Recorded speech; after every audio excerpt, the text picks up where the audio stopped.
Mari belajar dari Italia. Apa yang sebenarnya terjadi di Italia? Apa yang bisa kita jadikan contoh agar tidak terjadi di Indonesia? Kreatif konten ini berasal dari artikel warga Italia, dipersingkat dan dilengkapi data agar lebih mudah dipahami. Tahap 1. Kasus pertama diumumkan. Itu cuma flu. Apa pentingnya pakai masker? Orang-orang ini cuma lebay. Saya kan sehat, gak bakal ketularan. Gak usah panik lah. Tahap 2. Jumlah positif COVID-19 mulai naik signifikan. Cuma beberapa yang kena. Yang meninggal pun hanya orang-orang tua saja yang emang udah punya penyakit.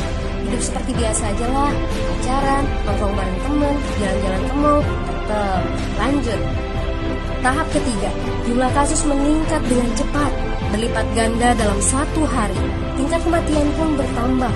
7 Maret, lebih dari 5.000 kasus positif COVID-19. Zona merah diberlakukan di Italia. Wilayah yang dikarantina hampir 25% dari luas Italia. Sekolah dan universitas tutup, tapi tempat kerja, bar, dan restoran masih buka. Sementara itu, 75% wilayah lain masih menganggap enteng COVID-19. Anjuran mencuci tangan ada di mana-mana, tapi sekadar anjuran dan tak banyak yang melakukan. Tahap 4, jumlah kasus meningkat pesat. Sekolah dan universitas ditutup selama sebulan. Darurat nasional pun diberlakukan. Rumah sakit menambah kapasitas, seluruh kamar dibersihkan untuk memberi ruang bagi pasien COVID-19. Tapi tak ada cukup dokter dan perawat. Ada terlalu banyak kasus pneumonia, terlalu banyak pasien perlu ICU, tapi ruangannya sudah habis, ventilator habis. Pada titik ini seperti kondisi dalam perang. Dokter harus memilih siapa yang akan diobati berdasarkan peluang bertahan hidup. Itu berarti pasien lanjut usia dan punya penyakit bawaan seperti hipertensi, diabetes, stroke tidak masuk prioritas karena tidak ada lagi ruang. Sistem layanan kesehatan seketika runtuh. Tahap 5, 9 Maret mencapai lebih dari 9.000 kasus. Seluruh kota Italia lockdown. Orang-orang bisa pergi hanya untuk keperluan darurat dan dalam pengawasan ketat.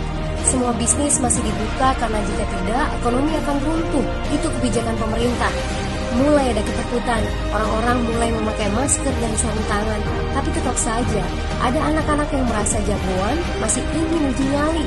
Pergi ke restoran rame-rame, hangout bareng, minum-minum dan lain sebagainya. Tahap 6, 2 hari kemudian pemerintah Italia berubah pikiran. Semua bisnis harus tutup, bar, restoran, pusat perbelanjaan, semua jenis toko, kecuali supermarket dan apotek. Penyebabnya, karena dalam sehari yang positif bertambah lebih dari 2.000 kasus. Penduduk yang mau keluar rumah harus mendapat surat izin. Surat izin ini didapatkan dari pos pemeriksaan polisi dan disebar di berbagai lingkungan. Yang melanggar bisa kena denda 3,3 juta rupiah. Bagi pasien positif yang tidak mau mengkarantina diri, bakal dituntut dengan pasal pembunuhan, hukuman 1-12 tahun penjara. 21 Maret jumlah korban meninggal di Italia terus meningkat melampaui Cina. Sebagai gambaran, luas Italia itu kurang lebih 2 kali Pulau Jawa. Penduduknya lebih dari 60 juta jiwa. Lalu apa yang harus kita pelajari dari Italia? Yuk, mulai dari diri sendiri, mulai dari di rumah aja. Jaga kebersihan lalu isolasi diri dan keluarga. Tidak keluar rumah kecuali sangat penting. Ini saatnya memulai solidaritas. Yang mampu harus mulai membantu yang tidak mampu. Ini adalah bentuk usaha dan doa kita semua. Semoga badai corona ini segera berlalu.